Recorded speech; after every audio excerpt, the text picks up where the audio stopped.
शबरी ने भगवान श्रीराम को किस जगह और क्यों खिलाए थे जूठे बेर, जाने क्या थी वजह। रामायण की कथा में माता शबरी को विशेष महत्व दिया गया है।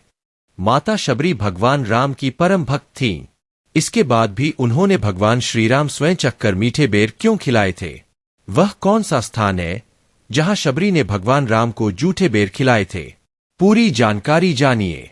रामायण की कथा में माता शबरी को विशेष महत्व दिया गया है।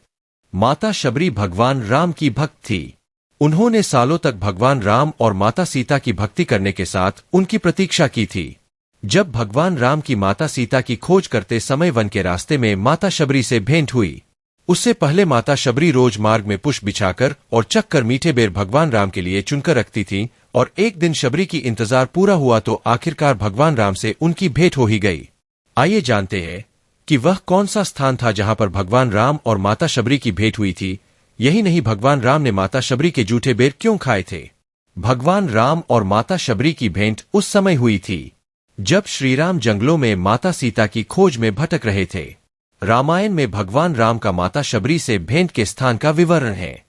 वह शबरी धाम के नाम से जाना जाता है। शबरी धाम दक्षिण पश्चिम गुजरात के डांग जिले के आहवा से 33 किलोमीटर और सापुतारा से लगभग 60 किलोमीटर की दूरी पर सुबीर गांव के पास स्थित है। ऋषियों ने क्यों किया था शबरी का त्याग? शबरी को अछूत माना जाता था। शबरी के माता पिता ने उसका विवाह एक शराबी व्यक्ति के साथ तय कर दिया था। शबरी उसके साथ अपने जीवन को नष्ट नहीं करना चाहती थी, इसलिए वह विवाह से पूर्व अपने घर से भाग गई और वह जंगल में ऋषियों के लिए लकड़ी और खाने के लिए फल तोड़ कर लाती थी। सभी ऋषि शबरी से अत्यंत प्रसन्न थे, लेकिन एक दिन जब उन्हें यह पता चला कि शबरी अछूत है, तब सभी ऋषियों ने उसका त्याग कर दिया था। शबरी ने क्यों जूठे किए बेर? अंत में जब ऋषि मतंग ने उन्हें अपनाया और उन्हें शिक्षा दी। जब ऋषि मतंग का अंत समय आया तब उन्होंने शबरी को बुलाकर कहा कि एक दिन भगवान राम तुम्हारे पास आएंगे और तुम्हें इस संसार से मुक्त कर देंगे। तब से शबरी रोज फूलों से कुटिया को सजाकर और मीठे फल चुनकर भगवान राम की प्रतीक्षा करती थीं, ताकि भगवान राम के मुंह में खट्टे बेर न चले जाएं।